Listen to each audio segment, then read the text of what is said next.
The story happened when I was 17 years old.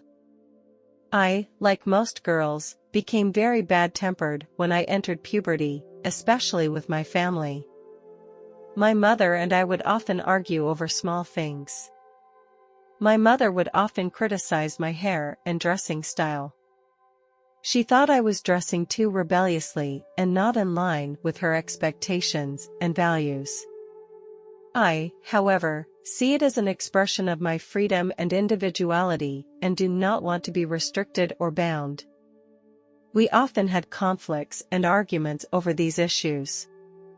I would complain that she did not understand me and did not respect my choices and independence. She, in turn, would think that I did not respect her opinions and teachings and was not willing to accept her advice and help. This conflict caused our relationship to become more and more strained. I began to be less and less willing to communicate with her, and she began to feel frustrated and helpless, not knowing how to communicate with me. I felt confused and fed up with my family and scared about the future. The story takes place that summer. It was so hot that summer that it hadn't rained for almost 2 months. On the last day of August, a light rain began to fall in the sky and I couldn't resist walking outside.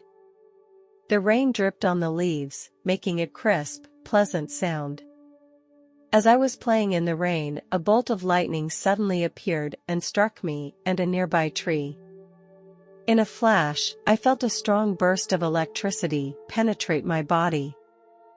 I found myself lying on the ground, surrounded by smoke and the smell of burning. My body trembled violently, and the pain was so intense that I could not breathe. I tried to stand up, but my body had no strength left and I could only curl up on the ground. Suddenly, my soul left my body and floated in the air. I saw my body, covered with burns and bruises.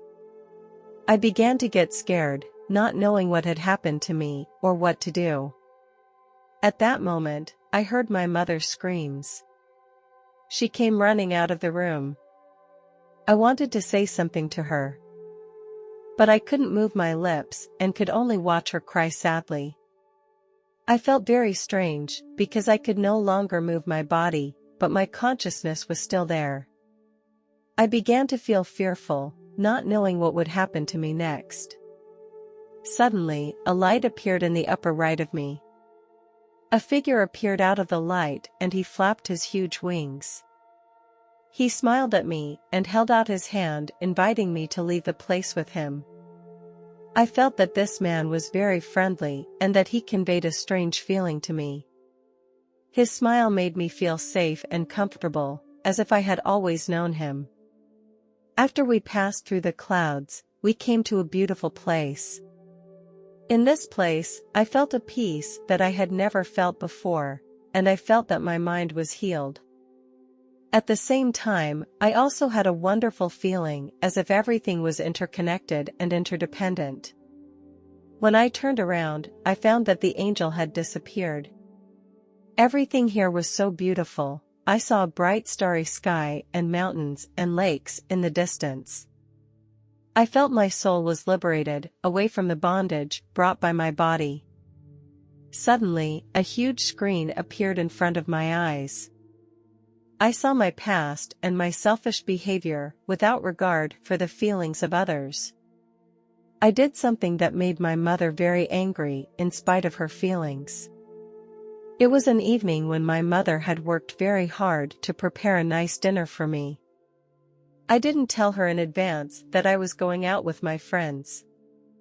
When I got home in the evening, I went to bed without saying hello to my mother. She was worried about me all night. She was very angry and scolded me. At that time, I didn't realize the harm my behavior had caused to my mother. I now realize my mistake at that time and feel very remorseful. In fact, there are many other things like this. Although no one here has criticized me, it has made me very ashamed. I also saw some good things that I had done. It was a winter morning. When I walked out of my house, I found an old man slipped and fell in the street, spilling the things in his shopping bag. I ran over and picked up the old man and helped him pick up the scattered things. I walked home with him and helped him put his things away. The old man was very grateful and expressed his thanks to me. This incident made me feel warm and satisfied because I was able to help others and make them feel happy. I realized that it doesn't take special opportunities or conditions to do good, it just takes a little more time to pay attention to the people and things around me. A bright light appeared before my eyes. Jesus stepped out of the light. I saw that he was wearing a robe of immense whiteness, as if it were woven from soft clouds. The hem of the robe trailed on the ground. Around his waist was a golden belt, which radiated a bright light. Jesus' face had a smile on it, and his eyes were filled with wisdom and warmth. I felt that I had received a special grace. As I drew near to him, I felt an indescribable power. He did not speak, but I could feel his love and care. In his presence, my heart became so peaceful that all my worries and concerns disappeared. I felt surrounded by love, just like a mother holding her baby. I gained a lot of knowledge there and without any words or visuals. It was a higher level of understanding and communication. All my questions were answered, and the answers made so much sense. I even understood the nature of time, which is just a limitation of our world. There, time does not exist. He also told me that everything is about love, and that love is the essence of who we are. The purpose of our coming into this world is to learn to love and receive love. He made me understand that everything in the universe is interconnected and that each person's actions affect others. He encouraged me to continue spreading love and light, which is my mission and goal. Jesus said to me, "It's time to go back." I prayed to Jesus to let me stay, and he didn't answer me right away. He showed me the following scene. I was lying in a hospital bed. There were many paramedics busy around me as they tried to revive me. I heard one of the paramedics tell my mother that if I still could not regain my heartbeat in 5 minutes, I would be declared officially dead. When my mother heard the doctor's words, she began to cry loudly. Her sobs made me feel very heartbroken. My father was beside me, also wiping his tears secretly. I wanted to call out to them and tell them that I was still here, but I couldn't feel my body.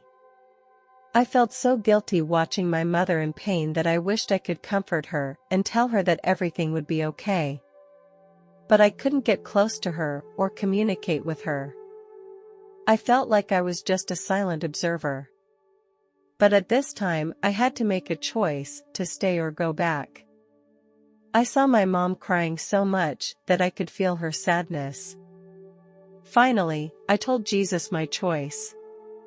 He smiled and nodded his head, seemingly satisfied with my answer. Then he said to me, "Follow me, we don't have much time." I felt a panic in my heart as I knew I was about to leave this wonderful world. We went through a shining door and arrived at the hospital. We returned to the ward and I saw my body lying on the bed. My mother and father were in the hallway, and my mother was full of sorrow. Jesus' hand gently tapped me on the shoulder and gestured for me to come into the room. Jesus told me that I needed to get back into my body. He said that my family and friends needed me. Even though I wanted to remain with Jesus, I understood that I had to go back and get on with my life. I expressed my gratitude to Jesus. He smiled and nodded to me, then told me that he would always be there for me, protecting and leading me.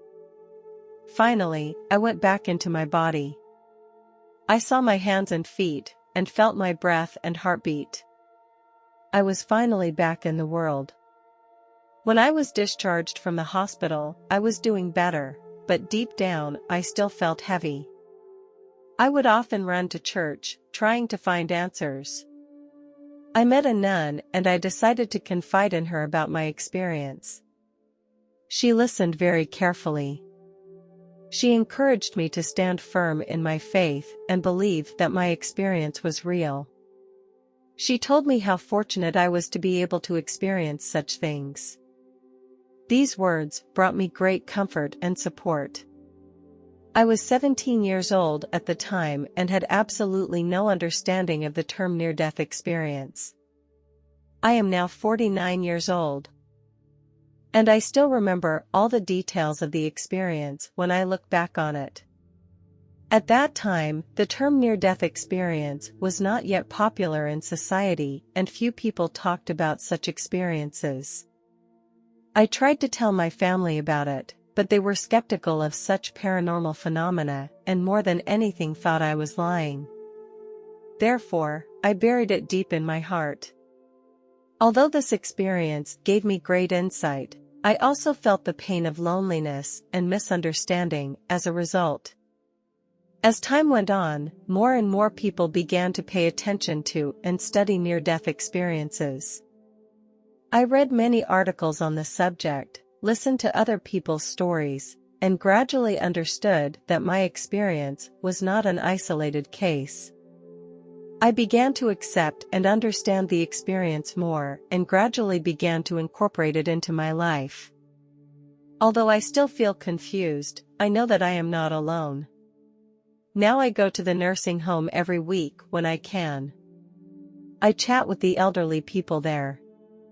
Once, an old man suddenly asked me, "Do you think people really go to heaven after they die?" I understood his inner confusion and uneasiness, because their bodies had brought them closer to death. The thinking about death was also more profound and real. So I shared what I had experienced. I told him that I had been through a near-death experience and saw the beauty of heaven. As I told him, he began to gradually relax, and there was a little more light in his eyes. I saw a small smile on his face, as if he had found the answer. I described to him the picture I saw in the simplest and most understandable language possible. He listened very carefully and thanked me afterwards. I realized that these old people's worries about death and the future could find some comfort and inspiration through my experience. This also made me feel very satisfied and rewarded. From then on, whenever I visited the nursing home, I would talk to them and share my experience. I was convinced that my story could bring some hope and help to them. One day, a friend gave me a Bible. It took me by surprise, because I had never read it carefully and I thought it looked hard to understand. But that night I opened it, turned a page at random, and found that it talked about the wisdom of God. As I began to read, the words seemed to be absorbed by me. I read for hours and felt spiritually fulfilled. Since then, I have read the Bible every day and shared my experiences with other believers. I felt closer to God. I stopped wasting time and focused more on my faith and a healthy lifestyle. I realized that God is always around us. I now feel like I am growing and I am getting closer to Him every day, which makes me feel blessed. My faith has given me inner peace and tranquility and has made me appreciate every moment of my life more.